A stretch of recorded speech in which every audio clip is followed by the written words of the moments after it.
Hi, I am your host, Leonette Talley, and you are listening to Virago 24/7.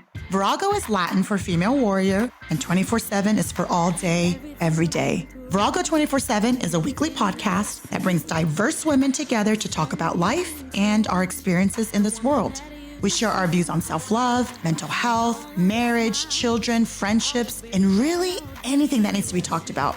Here, you will find everyday growth, everyday healing with everyday warriors. Just give me my space to move. 'Cause it's my thoughts, what I want, and I want what I want. Hey you, how's it going? Happy February. I hope your January and your 2024 is going well so far. Mine is pretty balanced between being busy and having some downtime on the weekends, which is wonderful, wonderful, wonderful. I kept seeing memes on the internet about January having like 84 days or something like that. And so it felt fast and long at the same time, if that makes sense. But so far, so good. As you all know, I work part-time at our dental practice. And I left there in 2020. And I told myself that I'm not going back. I'm going to start a podcast. I'm going to do me. I got things to do. I have dreams to conquer. And that was going to be Philip's thing. And we were going to part ways, business-wise. And then I think it was 2022, I was asked to come help because the office needed some help. And so I said, you know what? I could do that for you. I can go in for a week and help clean things up. I mean, it's not going to happen in a week, but I can get things started. And so I came in that week. And mind you, this was not Philip asked me to come back. This was manager number 2 that had asked me to come back. He had a manager previously to that, and this was manager number 2. So she asked me to come in and help, and I did. And then after that week, I said, it was my pleasure helping. Good luck and Godspeed. And that following week, she's like, can you please come back? And I said, you know what?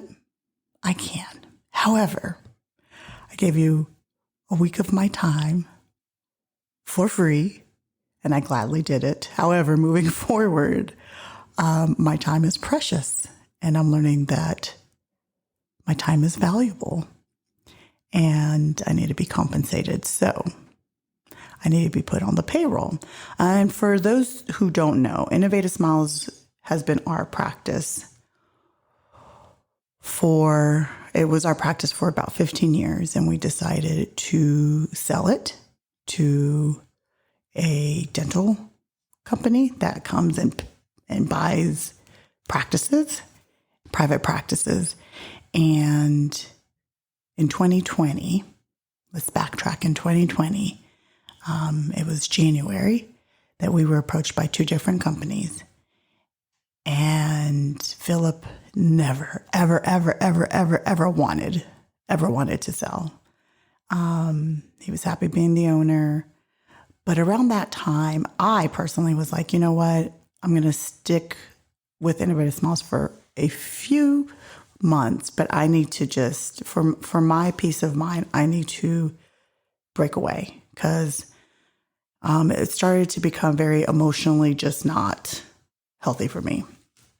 And we'll get to that later. But so ironically, we get approached by 2 companies, and Philip was seriously thinking about it because when you own a company, it could be very draining with all the behind the scenes stuff.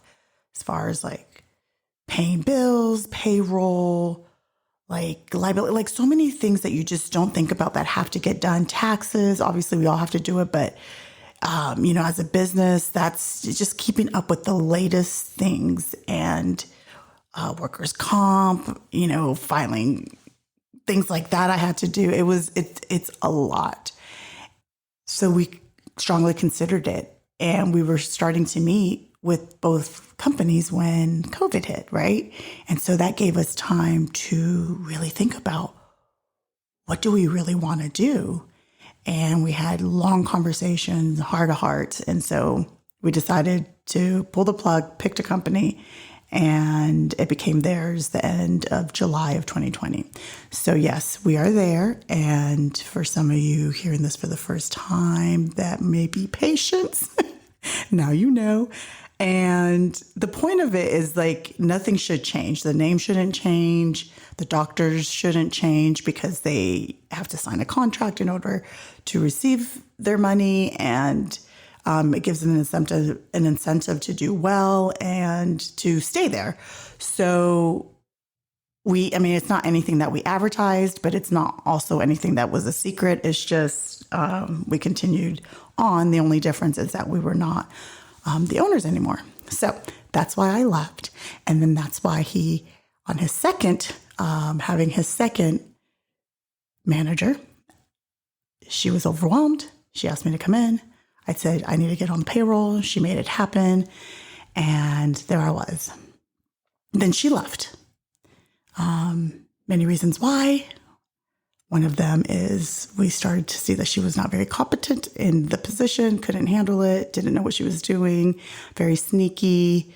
And then she actually left on her own, but with a lot of pressure from Philip Talley, Dr. Talley.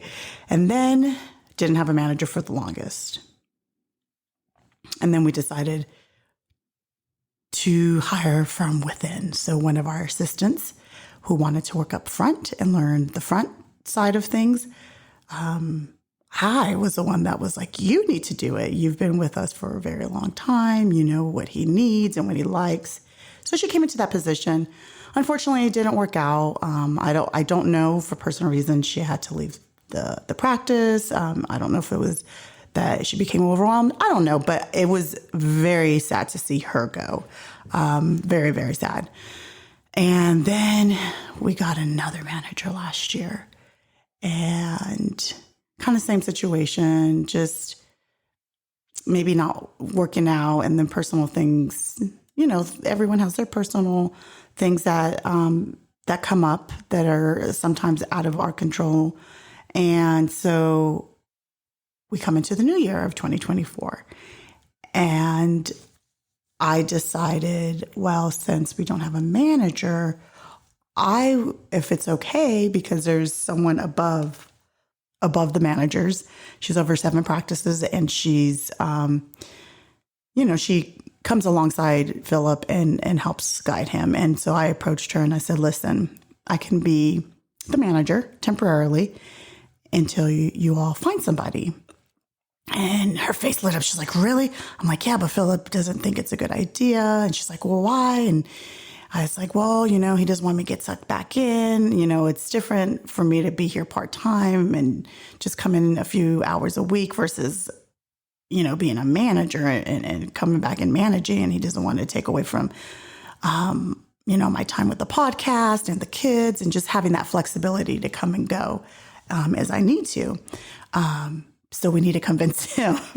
So literally that day, we talked to him. We told him it was going to be wonderful. It was going to be great. It was going to be fine. We're going to be okay. And so then, as of early this year, I became the manager. It feels like it's been more than a month, but it's only been a month that I am in this role again. And it's a little different in the way that it was before. It's way different than how it was before. I was highly stressed out. A lot of the team that we had become like family. And with family, you argue, you bicker. And I know it's a business setting, but that's how it became. And it became hard to manage people that you hung out with outside of the practice. And, it became kind of blurred. The lines became blurred. And I was highly emotional at that time. I could get sucked in easily into other people's drama or just kind of feel their pain and take it on as my own. And this time around, it's so different. Doing this podcast has been such a blessing for me. Talking about certain topics, on the podcast and off the podcast. Like anytime I've had people on the show, we're talking beforehand, we're talking during, and then we're talking after. And it's been so therapeutic for me, and reading certain books that people suggest and just this growth that I have had in the past 3.5 years has been, I feel it in my soul. I feel it. And so this time around, I'm more relaxed. I'm like, you guys take your time finding a manager. I've got this. And I get along so well with the girls there. There's a lot of new girls up front. And I'm so I'm not just saying this thinking that they're going to listen to this, because I don't even think they even know I have a podcast. Half of them don't. But I really, truly feel, and I've been, even though I wasn't always in the practice, I've been a part of all the things Innovative Smiles for the past 17 years. Is it crazy? It's going to be 18 years. Is it going to be 18 years? Yeah, it's going to be 18 years this summer that Innovative Smiles has been around, and I've been a part of it every single bit of the way, even if I wasn't physically there. And so I know that this team that we have, especially the girls at the front, are the most competent and able women that we've ever had in the front. We've always had like one person, that was really good at what they were doing, and just like a few people that it took them a while for it to click. But this is a team that everyone seems to get it. Now, 2 of them are newer. One actually just started today, but I feel it. I feel it in my bones. I do. I feel good things about it. Catch me in a few months, see if that's still true. But no, I'm being very optimistic. And so I'm telling you guys all this to say that last week, Philip is like, we're going to have 3 interviews. And I said, interviews for which position? Because we are looking for a hygienist as well. He's like, for the manager position. And I said, really, 3, huh? That was fast, and that's exciting. And I never, ever thought I would feel this way, but I thought, I want to do this. I can't believe I'm saying this. Something that I said that I would never come back to. Like, I think I really use the words never. And they always say, never say never. And that's so true. But I kind of felt a certain kind of way. I'm like, really? Well, and he's like, and I want you in the interviews because I want you to, fill them out, and so that we can pick the right one if one of them is it. And now I feel like I want my hat in the ring, and that I know what he needs and I know what he wants. And he just looked at me and he's just like, Lynette, like, I don't want you. I said, I'm such a different person. I handle things and situations so differently than I ever have in my whole entire life, for the better. And so here we are. We're going to interview 3 people this week, and we shall see what comes of it. But like I said, I never thought we would be here. And I said, what is it about me internally that's so different? I feel at peace. I feel like I should be here, that I should be leading this team, coming alongside Philip. What is it that, when I tell you, I felt 4 years ago like there were bricks on my shoulders and bricks on my chest, and just a heaviness of, this is not my purpose. This is not where I'm meant to be.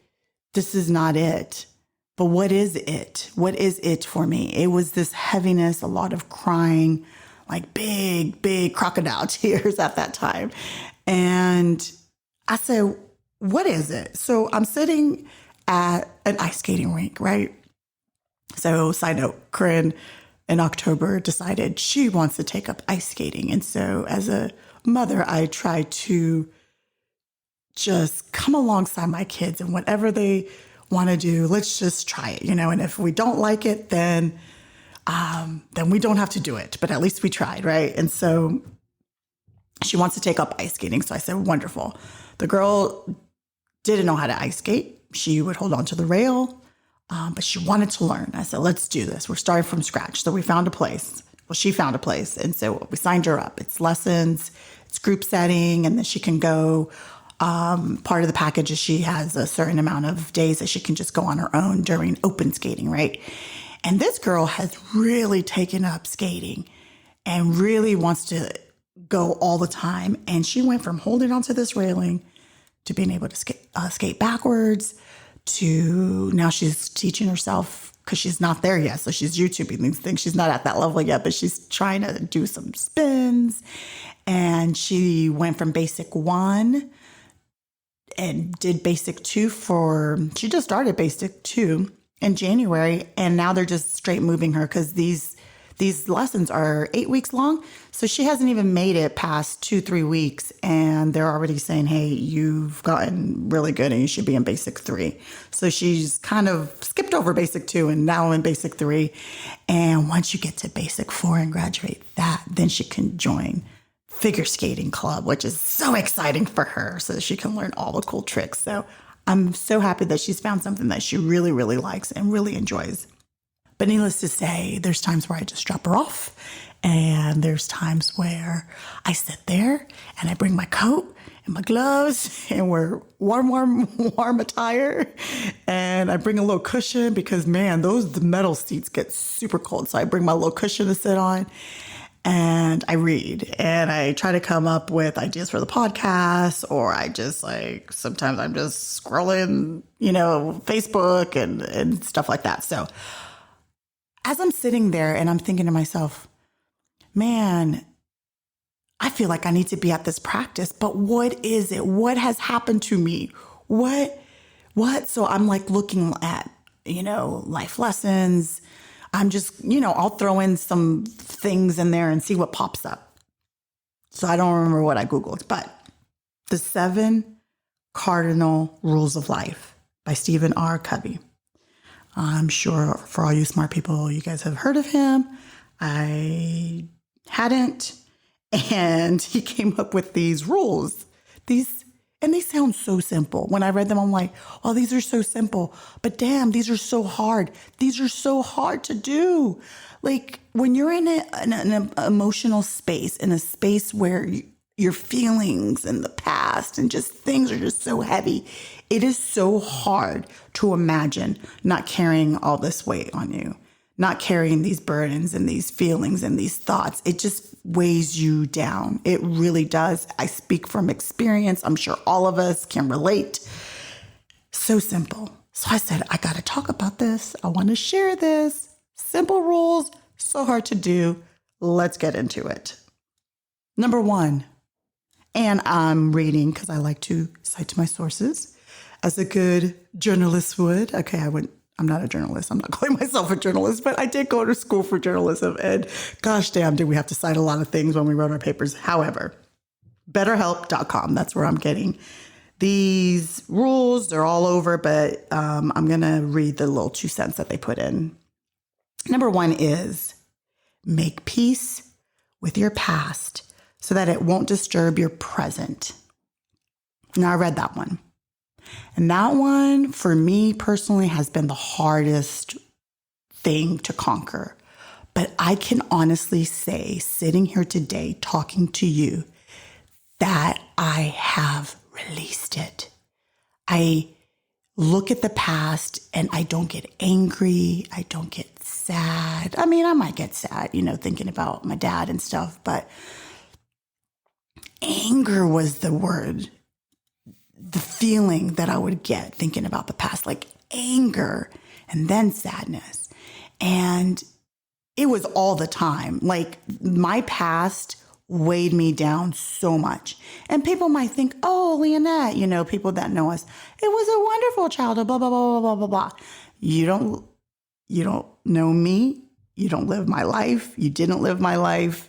My life wasn't horrible. I'm not saying that, but there were certain aspects of it that were not the best.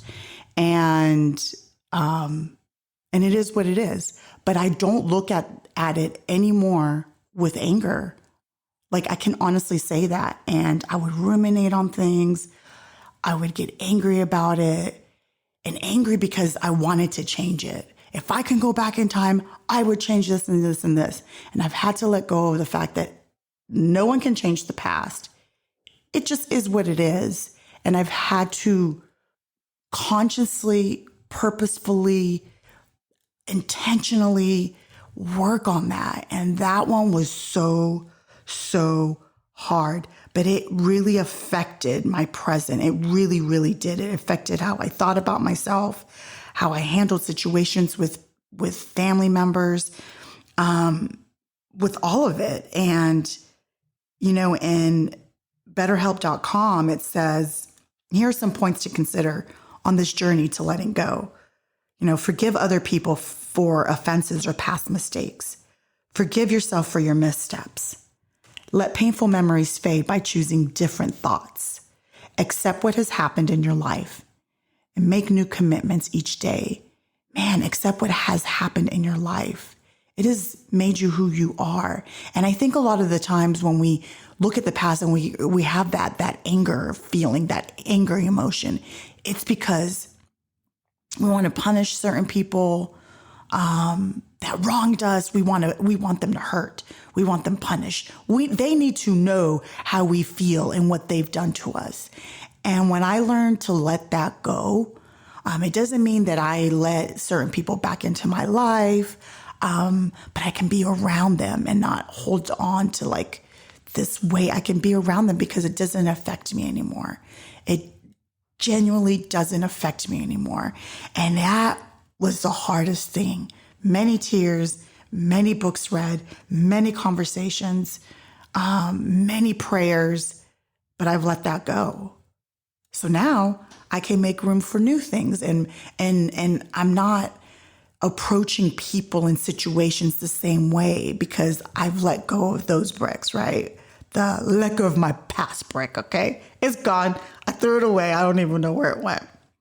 Number 2, what other people think of you is none of your business.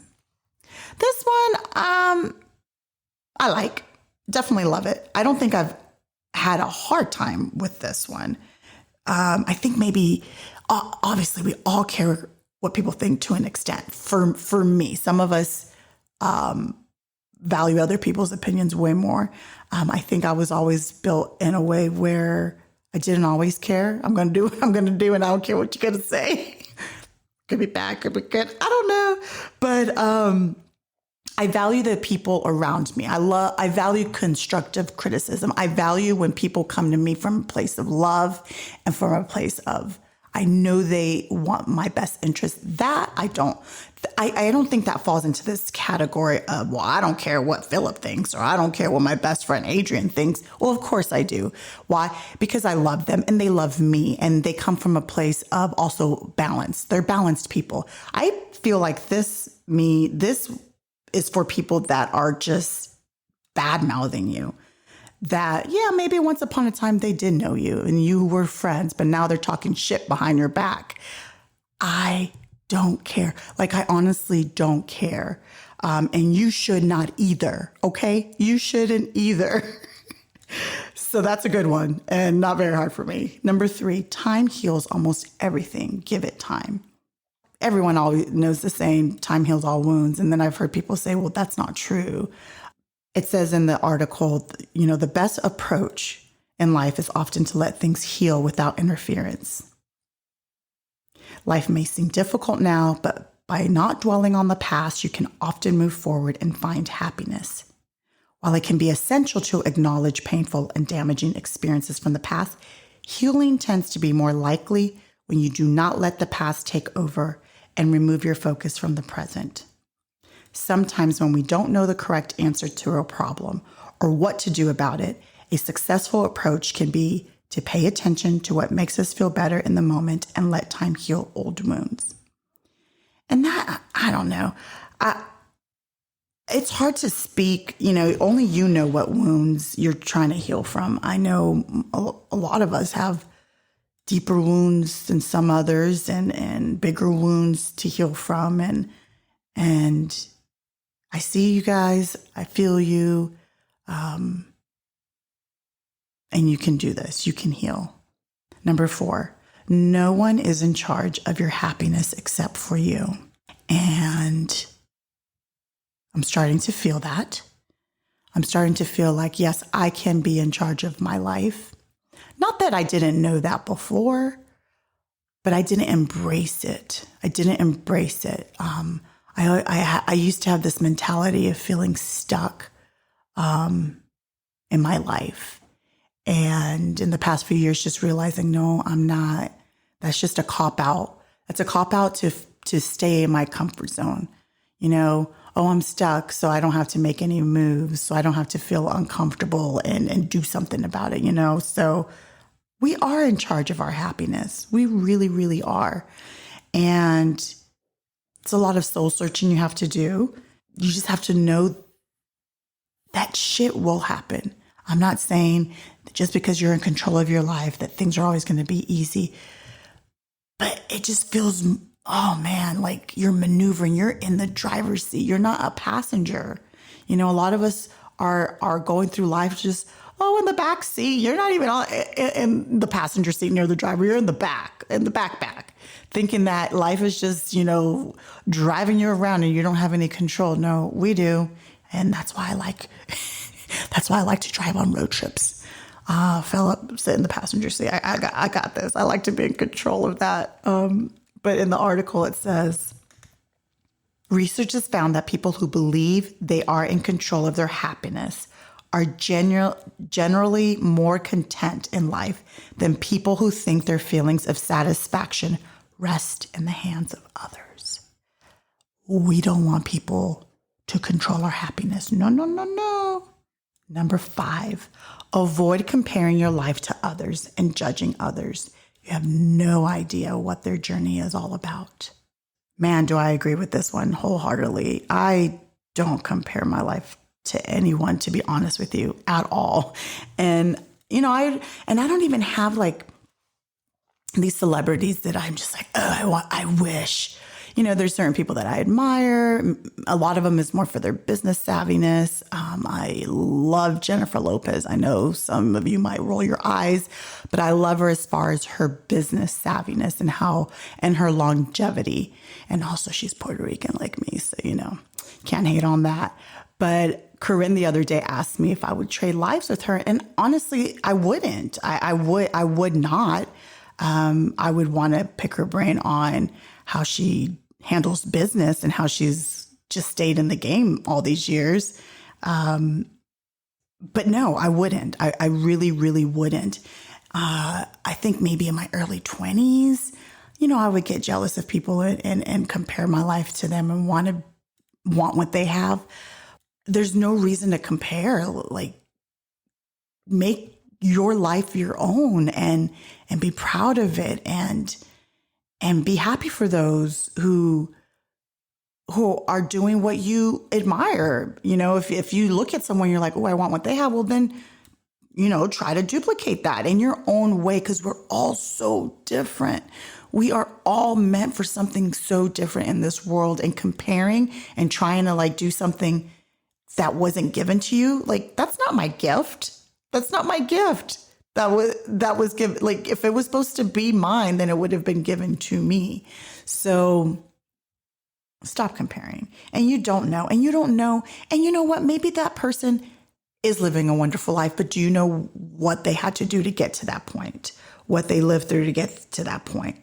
Or sometimes we are comparing ourselves to people that are miserable because we're just seeing the outside and we're seeing the flashiness of who they are and their life. But But inside, if you go inside, you'll probably like run for the hills. Like, holy shit, I don't want this life. I don't want her life.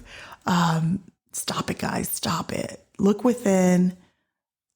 Look to see what gift was given to you and nourish that. Nourish that. In the article, it says, spending time judging behavior and choices of other people may also move you away from focusing on your own journey and challenges. And we can never truly know what obstacles and problems another person lives with. A more productive path may be to view each day as an opportunity to celebrate who you are and what you have.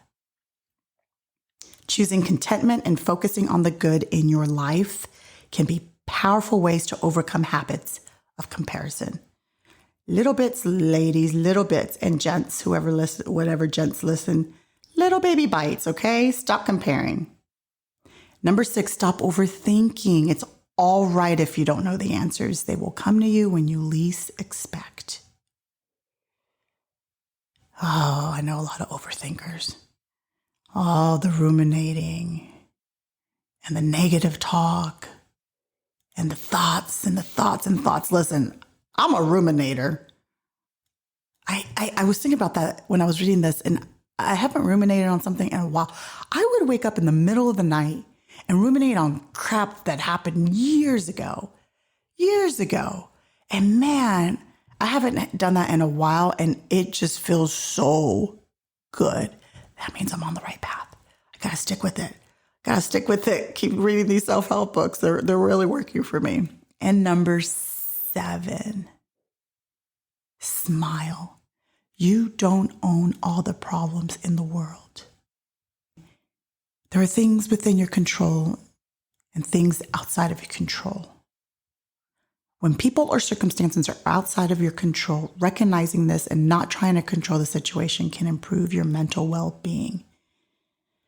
That one has been something that Philip has drilled in my head since I've met him. And he would, anytime a situation would come up and I would get all riled up, he would stop me. He would listen, and then he would stop me. And he's like, is this something that you can control?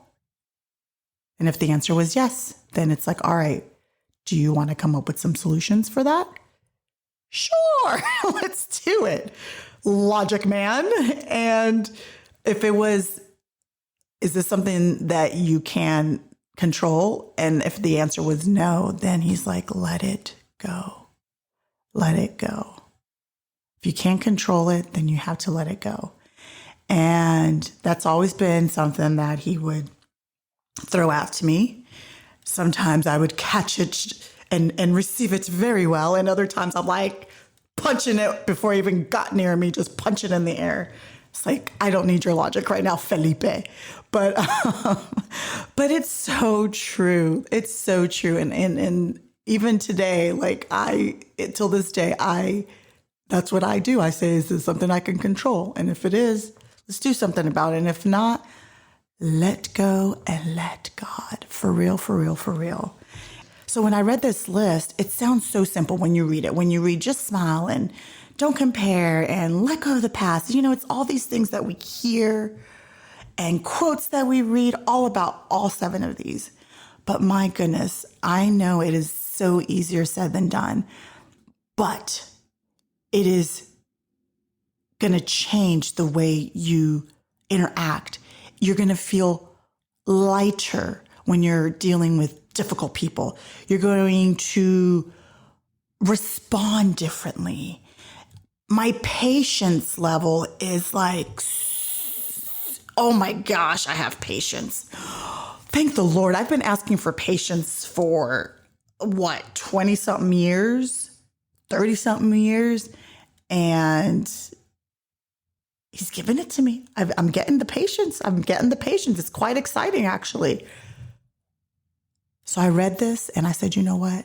I have done so much internal work to get to this place.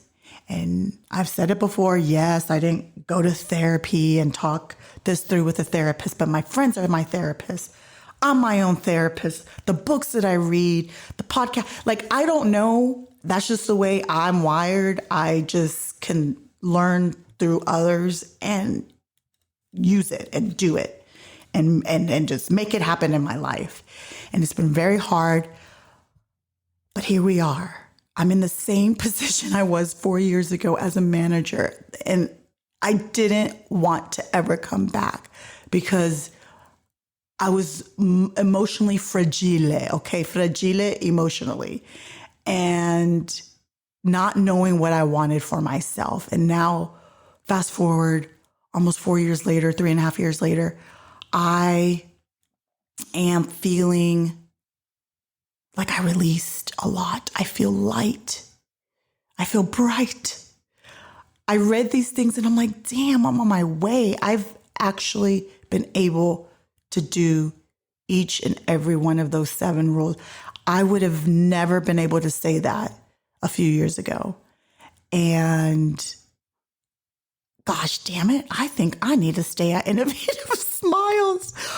Oh my gosh, what are we saying? So pray for me, guys. If it's not meant for me, then, maybe these 3 interviews will be wonderful and one will stand out and be the perfect match for Innovative Smiles and Dr. Philip Talley. But I feel in my heart that it's meant for me. So we shall see. We shall see. As we say at Innovative Smiles, as the drill turns, I will update you on the next episode as the drill turns after I watch it. So here we are, guys. A month in January, I was promoted. I was put in a position to manage and lead, and I feel at peace. I feel at peace. It's crazy, guys. It's so crazy. So as always, before I leave, I want to share something with you. And it's not a quick quote. It's not a quick quote. But I thought it was fitting for everything that I'm feeling, all the clarity, just all of this. I don't know, man. I don't know if it's the new year. I don't know what it is, but it feels good. It feels good to feel light. It feels good to feel light. And all those bricks and all that baggage I was carrying, I'm telling you, they're gone. There might be one little pebble or 2 pebbles that I'm still working on. I'm not saying I'm perfect and that I've conquered the world. I'm not saying that, people, but I am a lot lighter. So here, I'm going to share this with you guys before I leave. When something is for you, it will bring clarity and alignment to your life, not chaos and confusion. When something is for you, it will not run or hide or avoid being yours. You do not have to chase after anything or anyone. When something is for you, you won't feel the need to beg, convince, or force. Things will feel easeful, grounded, and safe. When something is for you, it will not make you question or second guess your worth. Instead, it will remind you how worthy and loved you truly are. When something is for you, it will feel healthy and supportive, not toxic and destructive. When something is for you, you'll know it. Stop ignoring the signs. Release what needs to be released so that you can receive what needs to be received. Love you guys. See you next week. Thank you so much for listening to Virago 24/7. If you haven't done so already, go ahead and hit that subscribe button and please give us 5-star ratings. Also, don't forget to follow us on Instagram at Virago24_7 and on Facebook at Virago24/7. And just connect with us and share your story. We'd love to hear from you.